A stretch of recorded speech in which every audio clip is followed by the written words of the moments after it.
बिस्मिल्लाहिर्रहमानिर्रहीम। अस्सलाम वालेकुम। लर्न मैथ्स इन फन में आप सबको खुशामदीद। आज हम सीखेंगे क्लास 8 की मैथ्स के chapter number 7 laws of exponent की एक्सरसाइज है 7.2। तो एक्सरसाइज शुरू करने से पहले मैं आप तमाम व्यूअर और दोस्तों से कहना चाहूँगा कि आप लोग मेरे वीडियोस तो देखते हैं और कुछ ना कुछ सीखते भी हैं, तो साथ साथ वीडियो को पूरा देख लिया करें और लाइक शेयर और कमेंट भी कर दिया करें। और बाकी के दोस्त और व्यूअर जिन्होंने अभी तक हमारे चैनल को सब्सक्राइब नहीं किया हुआ तो वो सब सब्सक्राइब भी कर दें और बेल का बटन भी दबा दें। तो चलिए शुरू करते हैं आज का टॉपिक। क्वेश्चन नंबर 1 है हमारे पास, simplify the following by applying the product of law of exponent. यानी हम लोगों को कहा गया है कि हमें कुछ क्वेश्चन दिए गए हैं, कुछ पार्ट्स दिए गए हैं, उनको हम लोगों ने क्या करना है, सोल्व करना है, सिंप्लीफाई करना है। किसके जरिए? Product law of exponent. यानी प्रोडक्ट लॉ का उसने हमें बता दिया कि आप लोगों ने उसके जरिए इसको सोल्व करना है। अब प्रोडक्ट लॉ क्या होता है वो आगे हम देख लेते हैं। तो इसमें पहला पार्ट है हमारे पास -8 whole cube multiply -8 whole cube. तो इसका हम सोल्यूशन देख लेते हैं। अब हम लोगों के पास प्रोडक्ट लॉ जो है वो दो किस्म के हैं। एक है हमारे पास a power n multiply a power n। तो इसमें हम लोग क्या करते हैं, जब हमारी बेस सेम होती है और जो हमारे एक्सपोनेंट है वो अलग हो, तो इसमें हम लोग क्या करते हैं कि हम लोग बेस को कॉमन ले लेते हैं और जो इनकी जो एक्सपोनेंट होती है उसको हम लोग क्या कर लेते हैं, प्लस कर लेते हैं। दूसरा हमारे पास प्रोडक्ट ऑफ लॉ इस पे जो पूरा उतरता है वो क्या है, a power m multiply b power m।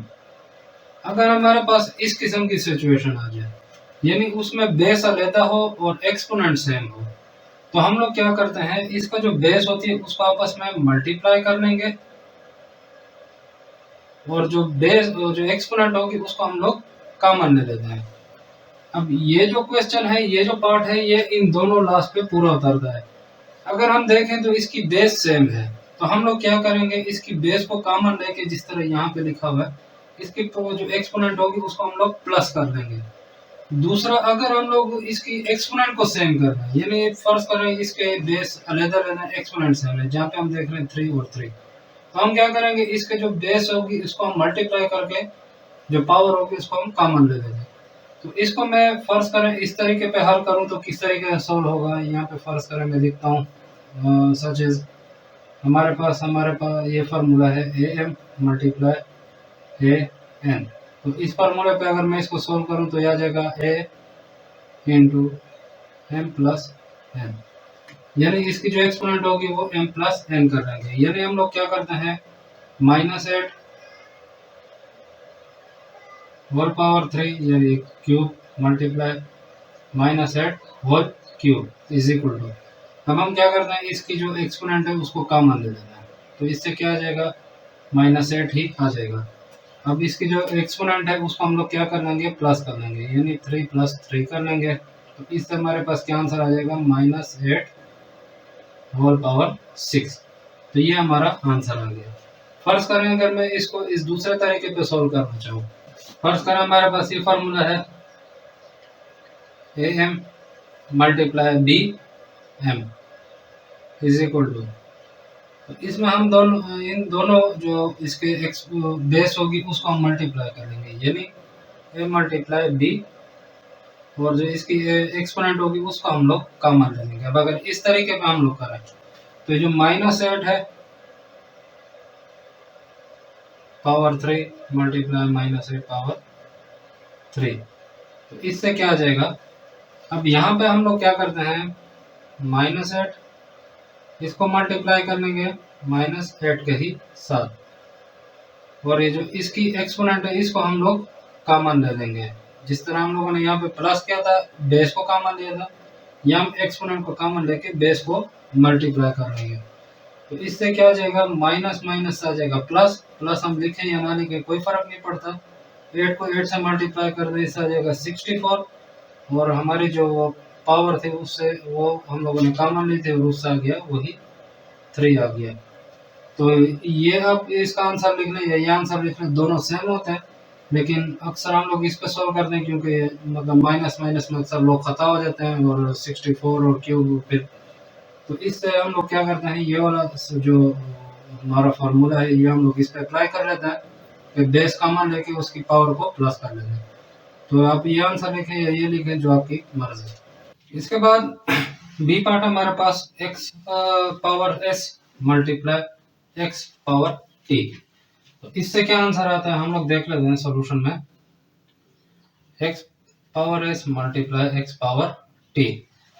तो जैसा कि हमारे पास एक फार्मूला है जो हम लोगों ने अभी देखा था कि बेस सेम हो तो हम लोग उसको कॉमन ले लेते हैं और जो पावर अगर अलग अलग है तो उसको हम लोग प्लस कर लेते हैं। तो उससे क्या आ जाता है, जैसे हमारे पास था A M multiply A N.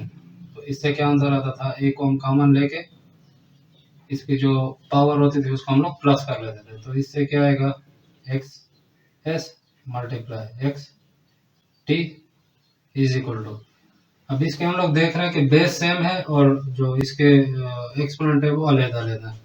तो हम लोग क्या करेंगे, बेस को सेम लेके इसकी जो वो पावर्स है एक्सपोनेंट है उसको हम लोग प्लस कर लेंगे। तो इससे क्या आ जाएगा, x power S plus T.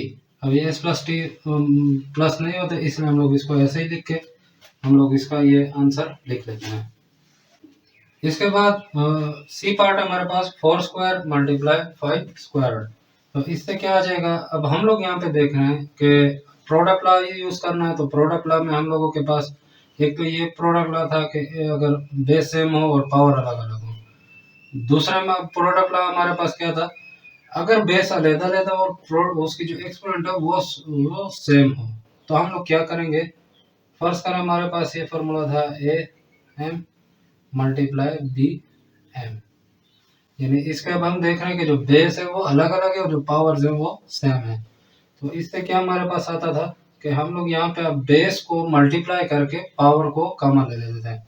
जो पिछला पार्ट था उसमें आप लोग देख रहे हैं कि हम लोगों ने बेस को सेम लेके मतलब कॉमन लेके पावर्स को प्लस किया था। यहाँ पे हम लोग जो बेस है उसको मल्टीप्लाई करेंगे और जो वो जो है इसकी एक्सपोनेंट उसको कॉमन लेंगे। तो ये आ जाएगा a multiply b whole power m.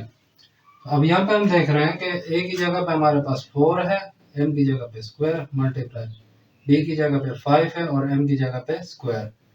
अब यहाँ पे हम जो इसमें 4 और 5 है जो इसकी बेस है उसको हम लोग क्या कर लेंगे, 4 टाइम्स 5 कर लेंगे और जो स्क्वायर है इसका जो पावर है वो कॉमन ले लेंगे। इसमें हम लोग सेम है तो हम लोगों ने कॉमन ले लिया।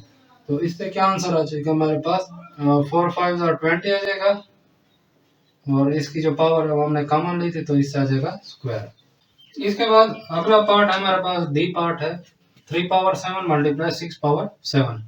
तो हम लोग क्या करते हैं, सॉल्यूशन हम देख रहे हैं कि 3 पावर 7 मल्टीप्लाई 6 पावर 7 इसके एक्सपोनेंट्स हैं और बेस अलग-अलग है। तो यही वाला फार्मूला हम यूज कर लेंगे, A M multiply B M is equal to, अब ए बी जो है उसको मल्टीप्लाई करके जो इसकी जो एक्सपोनेंट है उसको हम लोग सेम ले लेंगे, कॉमन ले लेंगे।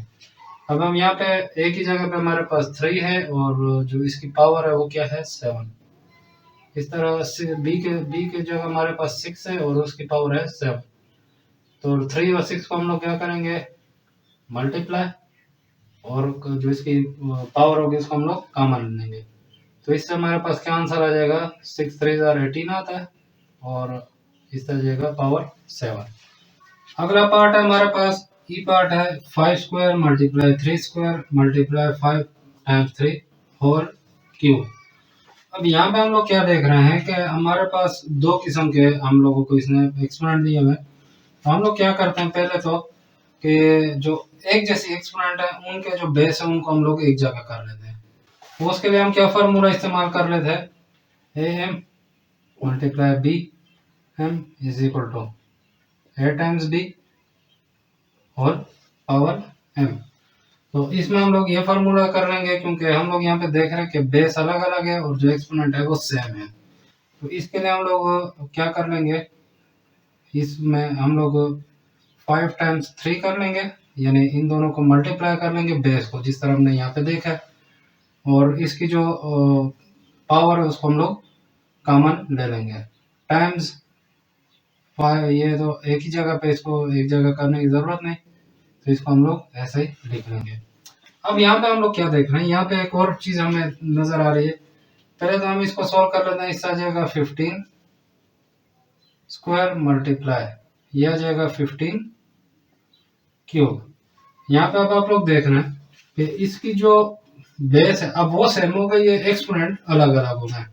तो उसके लिए हम दूसरा क्या फार्मूला इस्तेमाल कर रहे थे, A M multiply A N. तो इसमें हम लोग क्या कर रहे थे, ए को कॉमन लेके यानी बेस को कॉमन लेके पावर्स को हम लोग प्लस कर रहे थे। तो हम लोग यहाँ पे क्या करेंगे, 15 स्क्वायर मल्टीप्लाई 15 क्यूब। अब हम क्या करते हैं, 15 को कॉमन लेके इसकी जो पावर है उसको हम लोग प्लस कर लेंगे। इससे क्या आ जाएगा, 15 पावर 5। इसके बाद एफ पार्ट है हमारे पास x square Y cube Z 7 multiply x 7 y 4 और जेड क्यूब। तो हम लोग इसको सॉल्व करने की कोशिश करते हैं। तो इसमें तो हम लोग इस तरह नहीं कर सकते कि जैसे इसको हम लोग कॉमन ले लें, क्योंकि इसकी बेस भी अलग है और इसका जो एक्सपोनेंट है वो भी अलग है। और इस दूसरे अगर हम उसको देखें एक्सप्रेशन को, तो उसमें भी बेस भी अलग है और एक्सपोनेंट भी अलग अलग है। तो हम लोग क्या करते हैं, इन दोनों को आपस में हम लोग मल्टीप्लाई कर लेंगे, यानी इनको हम लोग ब्रैकेट से बाहर निकाल लेंगे। ये हो जाएगा X square Y cube Z 7 और ये सारे आपस में मल्टीप्लाई हो रहे हैं। यहाँ पे मल्टीप्लाई हो जाएंगे X 7 multiply Y 4 multiply Z cube. तो अब हम क्या करते हैं, जो सेम बेस वाले हैं उनको हम लोग एक जगह कर लेंगे। तो हमारे पास जो सेम बेस है वो जैसे एक्स स्क्वायर मल्टीप्लाई एक्स 7, ठीक है, ये एक हो गया। ये मल्टीप्लाई हो रहा है वाई के साथ, तो वाई को हम लोग एक जगह कर लेते हैं, वाई क्यूब मल्टीप्लाई वाई 4। फिर मल्टीप्लाई हो रहा है ये जेड के साथ, तो जेड 7 मल्टीप्लाई जेड क्यूब। तो इस तरह हम लोग इनको एक साथ कर लेंगे। अब हम यहाँ पे कौन सा फार्मूला इस्तेमाल करेंगे, जब उसकी एक्स जो बेस सेम और पावर अलग अलग, तो ये फार्मूला हम यहाँ पे यूज करेंगे, ए M times A N is equal to A power M plus N. इस तरह हम लोग ये अब इनकी बेस जो है उनको कॉमन लेते जाएंगे और पावर्स को आपस में प्लस करते जाएंगे। तो इस पहले वाले में हम देख रहे हैं कि x जो है वो कॉमन है और जो इसकी पावर है उसको हम लोग 2 + 7 कर लेंगे, टाइम्स y जो है वो कॉमन है और इनकी जो पावर है उसको हम लोग प्लस कर लेंगे, टाइम्स z जो है वो कॉमन है और जो इसकी पावर है उसको हम लोग प्लस कर लेंगे। ठीक हो गया। अब इससे क्या बनता है, x ये बन जाएगा 9, ये हो जाएगा y, इसका आ जाएगा 7 और z का क्या आ जाएगा 10। तो x9 times y7 times z10, ये था हमारा आंसर। चलते हैं नेक्स्ट पार्ट की तरफ। इसके बाद जी पार्ट है हमारे पास 4 पावर 7 मल्टीप्लाई 4 पावर -5। अब हम लोग यहाँ पे क्या करते हैं, हमारे पास फर्स्ट करें एक फार्मूला था ए power m multiply A power n, यानी बेस सेम है एक्सपोनेंट अलग है। ठीक है, आपने सिर्फ बेस और एक्सपोनेंट को देखना है, उसके मुताबिक वो फार्मूला यूज करना है। अब यहाँ बेस सेम है यानी दोनों में 4 है, एक्सपोनेंट अलग है 7 और -5। तो हम क्या करते हैं, ए कॉमन लेके पावर्स को आपस में प्लस कर लेते हैं। तो इससे क्या आएगा हमारे पास 4 टाइम्स 7 मल्टीप्लाई 4 टाइम्स 4 पावर -5। अब हम लोग क्या करते हैं कि इसकी जो पावर बेस है उसको कॉमन लेके इसको हम लोग प्लस कर लेते हैं। ठीक है, 7 + -5। अब इससे क्या आएगा 4 पावर 7, अब ये जमा और माइनस ज़रब होके आपस में माइनस आके 5 हो जाएगा और इससे आ जाएगा 4 पावर 7 में से 5 चला जाएगा तो क्या आएगा स्क्वायर, यानी हमारा क्या आंसर आ गया 4 स्क्वायर। इसके बाद नेक्स्ट पार्ट है हमारे पास h जो है हमारे पास 5/8 होल पावर 2 या 5/8 स्क्वायर्ड टाइम्स 5/8 क्यूब्ड। तो इसको हम किस तरह सॉल्व करेंगे, वही फार्मूला हमारे पास। अगर हमारे पास बेस सेम है यानी 5/8 बेस सेम है तो हम लोग यही फार्मूला यूज करेंगे, M A power M multiply A power N. तो इससे क्या आता है, ए कॉमन लेके एम प्लस एन। तो अब हम क्या करेंगे, इसमें हम लोग ए की जगह 5/8 लगा लेंगे और एम की जगह हमारा है स्क्वायर टाइम्स ए की जगह 5/8 और एन की जगह हमारे पास 3। तो बस इसमें से हम लोग 5/8 को कॉमन लेके और m प्लस एन कर देंगे यानी 2 + 3 हो जाएगा ये। इससे क्या आएगा हमारे पास 5/8, ये प्लस हो गया, इससे आ जाएगा 5। तो ये था हमारा आंसर। इसके बाद नेक्स्ट पार्ट है हमारे पास 6/5 स्क्वायर टाइम्स 6/5 -4। तो इसको हम लोग देख रहे हैं कि बेस सेम है तो सेम फार्मूला हम लोग यूज करेंगे। दैट इज हमारे पास क्या है, M N is equal to A common M plus N.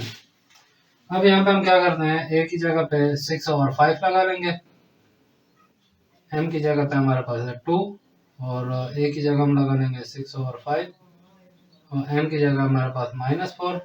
अब सेम फार्मूला है जैसे हमने यहाँ पे ये जी पार्ट में किया था। ए की जगह पे हम लोग लगा लेंगे 6 और 6/5 2 + -4। ठीक हो गया। अब क्या आ जाएगा, इससे 6/5 प्लस माइनस माइनस आ जाएगा तो ये जाएगा 2 - 4। अब यहाँ पे हम लोग देख रहे हैं कि जो बड़ा नंबर है उसकी जो सिंबल है वो क्या है, माइनस है। तो इसका जो आंसर आएगा 2 में से 4 को निकालना है तो 4 में से 2 को निकालना है तो 2 आता है, लेकिन हम लगाएंगे बड़े नंबर की सिंबल तो यह आ जाएगा 6/5 -2। अब यहाँ पे हम लोग क्या कर रहे हैं, देख रहे हैं कि इसकी जो एक्सपोनेंट है वो माइनस में आ गई है तो इसको हम लोग प्लस में हम किस तरह कन्वर्ट करेंगे, उसके लिए हम लोग इसको उल्टा कर देंगे। उल्टा क्या करेंगे, यानी 5/6 इसकी जो पावर हो जाएगी वो ऑटोमेटिक प्लस में हो जाएगी। अब ये कैसा हुआ है, ये मैंने आपको अपनी एक्सप्लेनेशन वीडियोस में सारा समझाया हुआ है कि माइनस की अगर एक्सपोनेंट हो तो उसको प्लस में किस तरह करेंगे और अगर प्लस की है तो उसको माइनस में किस तरह कन्वर्ट करेंगे, आप वो वीडियो देख सकते हैं। इसके बाद हमारे पास जे पार्ट है 3/6 मल्टीप्लाई 3/5। तो इसमें बस यही फार्मूला है, बेस सेम है तो A M times A N is equal to A power M plus N. तो इसमें हम लोग क्या करते हैं,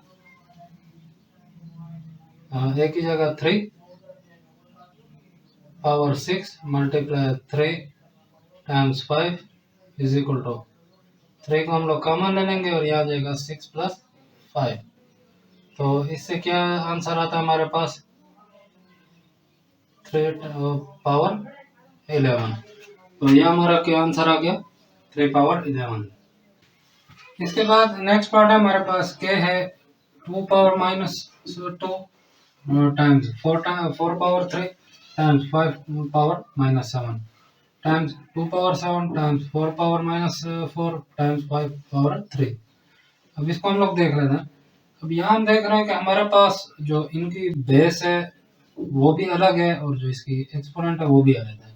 यहाँ पे हम देख रहे हैं इसमें भी बेस भी अलग है और एक्सपोनेंट भी अलग है। अब इसको हम किस तरह सॉल्व करेंगे, इसको हम लोग क्या करते हैं, पहले तो इसकी बेस को हम लोग सेम करने की कोशिश करते हैं। तो हम लोग क्या करते हैं, इसको हम लोग ब्रैकेट से बाहर निकाल के इसी तरह लिख लेते हैं 2 times 4/3 times 5/-7 times 2/7 times 4/-4 times 5/3।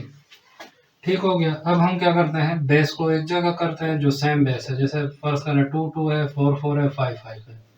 तो 2 को हम लोग एक साथ लिख लेंगे, इसकी -2 है टाइम्स इसकी क्या है 7, ये एक जगह हो गया, ये मल्टीप्लाई हो रहे हैं 4 और इसकी जो पावर है वो 3 है टाइम्स ये 4 है इसकी पावर -4 है टाइम्स ये 5 हो गया, 5 की पावर है -7 टाइम्स, और यहाँ पे 5 की पावर क्या है 3। अब हम यहाँ पे क्या करते हैं, वही फार्मूला हम लोग यूज कर लेंगे जो हमारे पास चलता आ रहा है शुरू से, a power M times a power N is equal to a m plus N. तो ये बेस सेम है, इसमें बस यही फार्मूला हम लोग यूज करते हैं। इनको हम लोग कॉमन लेके टू को पावर को हम लोग क्या कर लेंगे, प्लस कर लेंगे।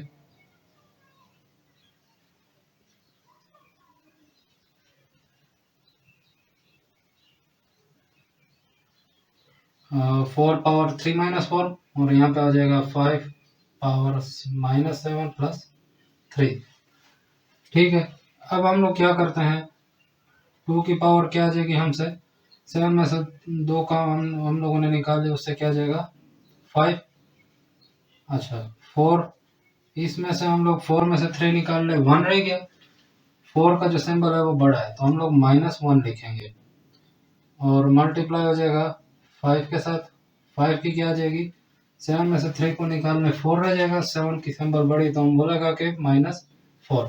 यहाँ पे अगर आप इसको माइनस को अगर आप चेंज करना चाहते हैं तो आप इसको उलट कर लेंगे, यानी इसके नीचे बटा 1 है तो इस आपको 1/4 लिख के इसकी पावर 1 आ जाएगी।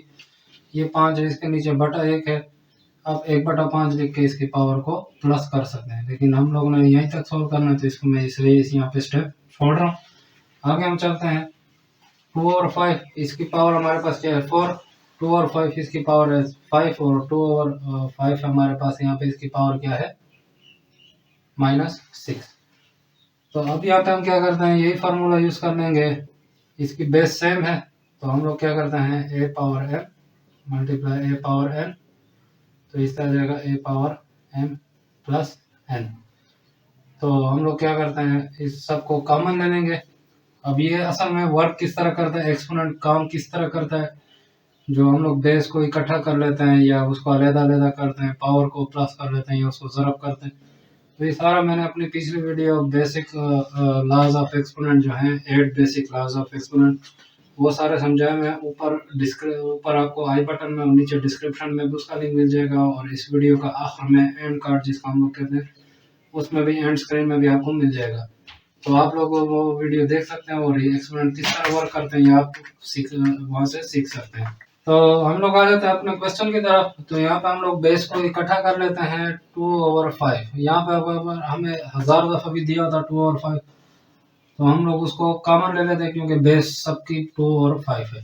ठीक हो गया, तो अब हम इसको प्लस कर लेंगे, यहाँ पे 4 था, प्लस कर लेंगे किसके साथ 5 के साथ, और यहाँ पे -6 है, तो जिस तरह हम लोगों ने यहाँ पे प्लस माइनस माइनस किया था तो ये ऐसे -6 ही आएगा, तो इसको हम लोग -6 लिख लेंगे।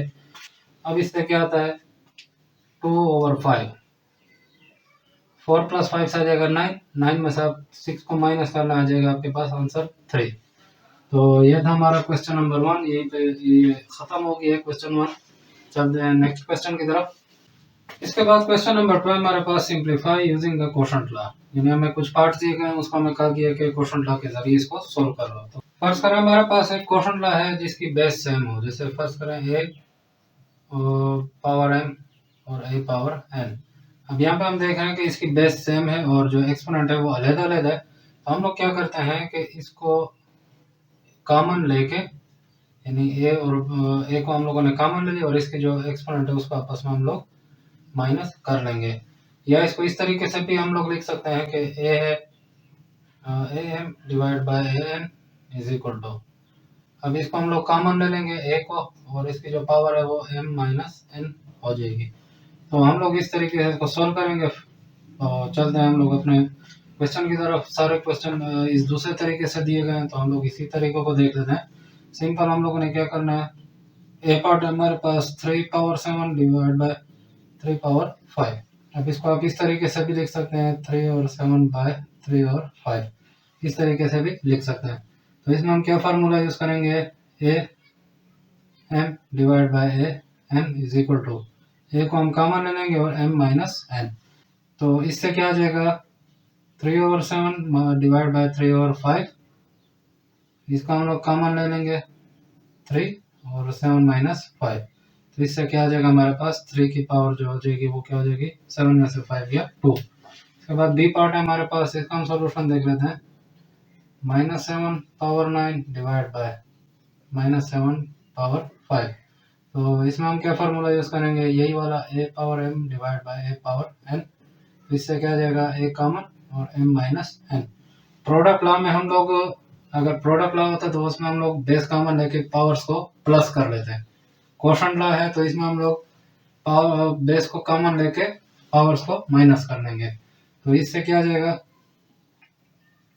-7 पावर 9 डिवाइड बाय -7 पावर 5। तो इससे आता है -7 पावर 9 माइनस 5। तो इससे क्या आ जाएगा, -7, 9 में से 5 गया 4। इसके बाद सी पार्ट है हमारे पास, इसका हम सॉल्यूशन देख लेते हैं। 15 पावर 12 डिवाइड बाय 15 पावर 8। इसकी भी हम लोग देख रहे हैं कि बेस सेम है तो ये फार्मूला यूज होगा, a power m divide by a power n। इससे आ जाएगा a m माइनस n। तो इसमें हम लोग 15 पावर 12 डिवाइड बाय 15 पावर 8। इससे क्या आ जाएगा, 15 पावर 12 माइनस 8। तो इसको हम लोग माइनस कर लेंगे तो इससे आ जाएगा 15 पावर 4। 12 में से 8 माइनस हो जाएगा, इससे क्या आ जाएगा 4। इसी तरीके से डी पार्ट है, हम लोग सोल्यूशन देख लेते हैं। -4/10 पावर 15 डिवाइड बाय -4/10 पावर 7। तो इसमें हम क्या फार्मूला यूज करेंगे, यही वाला a m divide by a n is equal to a m minus n।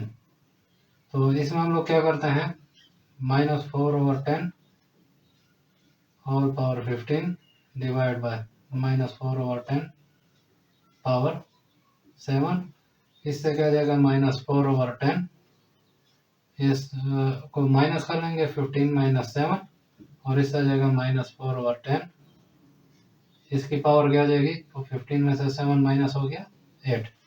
इसके बाद पार्ट ई है हमारे पास, 3/7 पावर 21 डिवाइड बाय 3/7 पावर, इसमें हमें कुछ भी नहीं दी गई तो हम इसका सॉल्यूशन देख लेते हैं।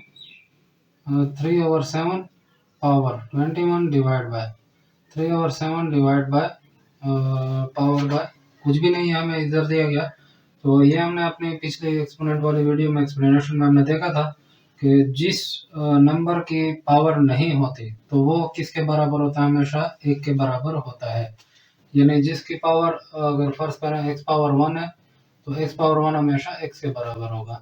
यानी हमें अब ये 3/7 जो है x की तरह दिया गया है, तो इस पे जो पावर होगी वो हमेशा 1 ही होगी। तो ये हमने बड़ी डिटेल से सीखा हुआ है, आप वहाँ से जाके देख सकते हैं। तो यहाँ पे हम देख रहे हैं कौन सा फार्मूला इस्तेमाल होगा, बेस सेम है तो फार्मूला हम लगा लेंगे।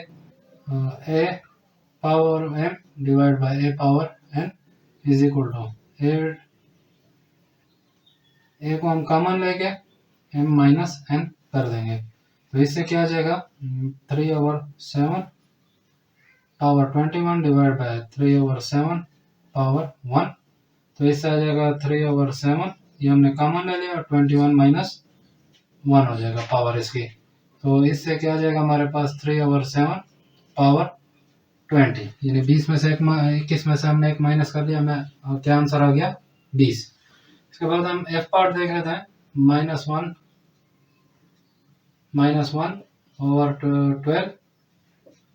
Power 9 divide by -1/12 power 3। अब इसमें हमारी जो बेस है वो सेम है तो हम यही फार्मूला लगा देंगे, am divide by an is equal to a common हमने ले लिया और m माइनस n। तो इसका हम देख लेते हैं, -1/12 पावर 9 और डिवाइड बाय -1/12 पावर 3। तो इससे क्या आ जाएगा, -1/12 कॉमन और 9 माइनस 3। तो इससे आ जाएगा -1/12, 9 में से 3 गया 6। इसके बाद जी पार्ट है हमारा, इसका हम सोल्यूशन देख लेते हैं। 3/4 डिवाइड बाय 3/2, ये हमारे पास इस हालत में है, पहले से ही मौजूद है। हम लोग को सिंपल क्या करना है, फार्मूला लगा लेना है, am divide by an is equal to a power m minus n। तो यहाँ पे हमारे पास क्या है 3 पावर 4 डिवाइड बाय 3 पावर 2, इससे क्या आ जाएगा 3 कॉमन 4 माइनस 2, तो इससे आ जाएगा 3 की पावर 2। इसके बाद हमारे पास h पार्ट है 21 over 37 power 16 divide by 21 over 37 power 16। अब इसमें हम लोग क्या करते हैं, हमारे पास ये फार्मूला मौजूद है a power m divide by a power n is equal to a power m minus n। आप इसमें ये फार्मूला भी यूज़ कर सकते हैं, और अगर बेस अलग अलग होती, पावर एक जैसी होती, तो भी हम लोग अलग एक और फार्मूला है वो इस्तेमाल करते हैं। अब हम क्या करते हैं, ये वैल्यूज पुट कर लेते हैं। इससे क्या आएगा 21 ओवर 37, इसकी पावर हमारे पास है 16 डिवाइड बाय 21 ओवर 37, इसकी भी पावर हमारे पास है 16। अब यहाँ बेस भी सेम है और पावर भी सेम है, तो हम लोग फिर भी यही फार्मूला इस्तेमाल कर लेते हैं। बेस को हम कॉमन लेके पावर्स को माइनस कर लेंगे, तो इससे आ जाएगा 21 ओवर 37 पावर 16 माइनस 16। तो इससे क्या हमारे पास आ जाएगा 21 ओवर 37 पावर इसकी क्या आ जाएगी हमारे पास 16 में से 16 माइनस हो गया 0। और जैसा कि हमें पता है कि जिस चीज़ की भी पावर जो हो एक्सपोनेंट हो वो 0 होती है, तो वो हमेशा किसके बराबर हो 1 के बराबर होता है। वो चीज़ जो होगी वो नंबर वैल्यू वेरिएबल जो भी कुछ होगा वो किसके बराबर होगा 1 के। तो ये हमने बड़े डिटेल से भी ये भी सीखा हुआ है कि a पावर 1 किस तरह आता है, या x पावर 0 जो है वो 1 किस तरह आता है। तो ये आप मेरे एक्सप्लेनेशन वाली वीडियो में देख सकते हैं। बार बार मैं इसलिए कहता हूँ कि आप लोग वहाँ जाके डिटेल से सीख लेंगे, तो आप लोगों को ये मशक सॉल्व करना आसान हो जाएगी। अब यहाँ पे हमारे पास जिस तरह हम लोग ये देख रहे हैं कि a पावर अगर 0 हो वो 1 के बराबर होता है, या x पावर 0 हो वो भी 1 के बराबर हो, या कोई भी नंबर हो वो 0 के बराबर उसकी जो एक्सपोनेंट आ जाए तो वो किसके बराबर होगा 1 के। तो यहाँ पे हमारे पास 21 ओवर 37 किसके बराबर हो जाएगा 1 के। इसके बाद आई पार्ट हमारे पास x power a divide by x power b। तो हमारे पास सिंपल सा फॉर्मूला है a power m divide by a power n, तो इससे आ जाएगा a power m minus n। तो यहाँ पे हम लगा लेंगे x power a divide by x power b is equal to x को हम कॉमन ले लेंगे a माइनस b। तो इसका आंसर जो है वो यही आ जाएगा, x को हम कॉमन लेके a माइनस b लिख देंगे, क्योंकि ये आपस में माइनस नहीं होते, a माइनस b माइनस नहीं होते, इसलिए हम लोग इसको ऐसे ही लिख लेंगे। इसके बाद j पार्ट है हमारे पास -4 over 5 power 3 divide by -4 over 5 power 3। तो हम लोगों के पास फॉर्मूला है a power m divide by a power n is equal to a को हम कॉमन ले लेंगे और m माइनस n ये हम लोग लिख लेंगे। तो अब यहाँ पे हमारे पास क्या जाएगा -4 over 5 power 3 divide by -4 over 5 power 3। तो इससे आ जाएगा -4 ओवर 5 3 माइनस 3। अब इसका क्या आंसर आएगा ये आप लोगों ने मुझे बताना है कमेंट सेक्शन में। आप लोग कमेंट कर देना कि इसका क्या आंसर आता है। इसी के साथ हमारा क्वेश्चन नंबर 2 भी कंप्लीट हो गया। चलते हैं नेक्स्ट क्वेश्चन की तरफ।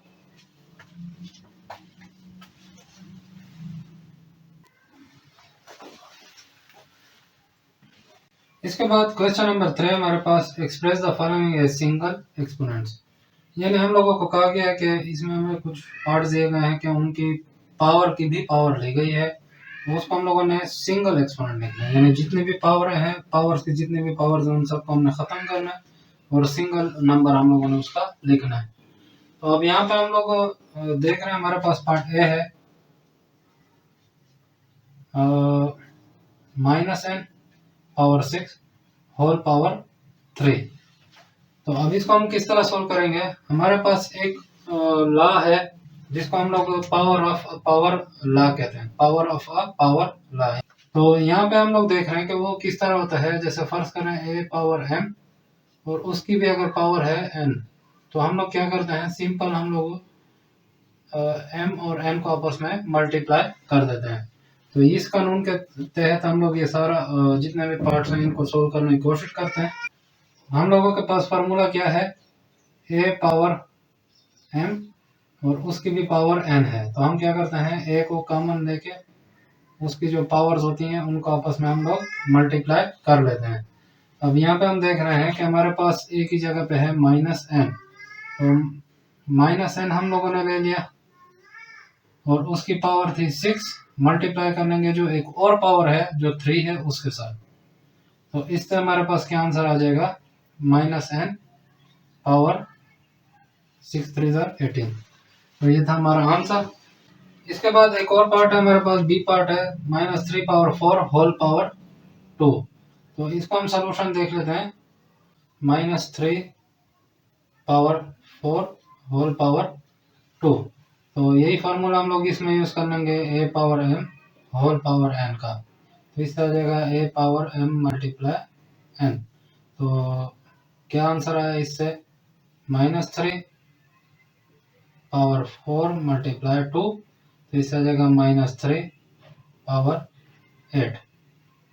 यहाँ पे मैं आपको आप लोगों को एक बात बताना चाहूँ कि जिस नंबर की जो पावर अगर इवन नंबर हो तो वो नंबर का जो आंसर है वो हमेशा पॉजिटिव ही आता है। इसके बाद हमारे पास पार्ट सी है, 3/4 पावर 4 होल पावर 7। अब हम क्या करते हैं, हमारे पास क्या फार्मूला है यहाँ पे, a power m whole power N. तो इससे क्या हो जाएगा, a power M times N. तो इसमें हम लोग ये फार्मूला यूज कर लेते हैं, 3/4 होल पावर 4 टाइम्स 7। तो इससे हमारे पास क्या आंसर आ जाएगा, 3/4 होल पावर 28। इसके बाद हमारे पास डी पार्ट है, इसका हम सोल्यूशन देख लेते हैं, 6 पावर 3 होल पावर 4। तो हमारे पास फार्मूला यहाँ पे मौजूद है, a power m whole power n का। तो इससे आता है a power M times N. तो यहाँ पे हमारे पास क्या आ जाएगा, 6 पावर 3 टाइम्स 4। तो इससे आ जाएगा 6 टाइम्स 12। इसके बाद पार्ट ई है हमारे पास, -4 होल स्क्वायर पावर 7। तो हम लोगों के पास फार्मूला है a power m whole power n का। तो वो क्या हो जाता है, ए को हम लोग कॉमन लेके उसकी जो पावर है उसको आपस में मल्टीप्लाई कर लेते हैं। तो देख लेते हैं इससे क्या आता है, -4 स्क्वायर टाइम 7। तो इससे आ जाएगा -4/14। तो ये हमारे पास इसका आंसर आ जाएगा। इसके बाद हमारे पास एफ पार्ट है, 4/6 स्क्वायर्ड होल पावर क्यूब। तो इसमें हमारे पास पावर है, फार्मूला है ए एम पावर एन। तो इससे आ जाएगा a power M times N. तो इसको हम देख लेते हैं किस तरीके से सोल्व होगा, 4/6, इसमें आ जाएगा 2 और इसको हम लोग मल्टीप्लाई कर लेंगे 3 के साथ। तो हमारे पास आंसर क्या आ जाएगा, 4/6 होल पावर 6। इसके बाद हमारे पास जी पार्ट है, -a पावर 8 होल पावर 3। तो इसमें हमारे पास फार्मूला है A M power N is equal to A power M times N. तो इससे आ जाएगा हमारे पास -a पावर 8 टाइम्स 3। तो इससे आ जाएगा -a पावर 8 3 24। इसके बाद एच पार्ट है हमारे पास, ए पावर बी होल पावर सी। तो इससे हमारे पास आ जाएगा ए एम पावर एन। तो इससे आ जाएगा a power M times N. तो अब यहाँ हम क्या कर रहे हैं, a whole power b times c. तो इससे आ जाएगा ए पावर बी सी। क्योंकि बी और सी आपस में मल्टीप्लाई नहीं होते तो इसको हम लोग ऐसे ही लिख लेंगे। आई पार्ट है हमारे पास, ए और बी पावर सी होल पावर डी। तो हमारे पास फार्मूला क्या है, ए एम पावर एन। इससे क्या हो जाएगा, a power M times N. तो मैं यहाँ पे सॉल्व कर लेता हूँ, इससे क्या आएगा हमारे पास, ए ओवर बी पावर इसकी हम लोग मल्टीप्लाई कर लेंगे सी टाइम्स डी। तो इससे आ जाएगा ए पावर बी, ए और बी पावर सी डी। तो ये था हमारा क्वेश्चन नंबर 3। इसी के साथ इस पार्ट को हम लोग यहीं पे ख़त्म करते हैं, क्योंकि ये बहुत लंबी वीडियो हो जाएगी और आप लोग इतनी लंबी वीडियोस देखते नहीं हैं। तो उम्मीद करता हूँ आपको आज के एक्सरसाइज के, आज के जितने भी क्वेश्चन हमने सोल्व किए, जितने भी पार्ट सोल्व किए हैं, इसकी समझ आई होगी। अगर किसी पार्ट या पॉइंट या क्वेश्चन की समझ नहीं है तो आप कमेंट सेक्शन में और व्हाट्सएप टेलीग्राम के ग्रुप में भी पूछ सकते हैं। उम्मीद करता हूँ लर्न मैथ्स इन फन की ये वीडियो भी आप लोग भरपूर लाइक और शेयर करेंगे। आप लोगों के प्यार भरे कमेंट्स का भी बहुत शुक्रिया। मिलते हैं अगली शानदार वीडियो में, तब तक के लिए अल्लाह हाफिज़।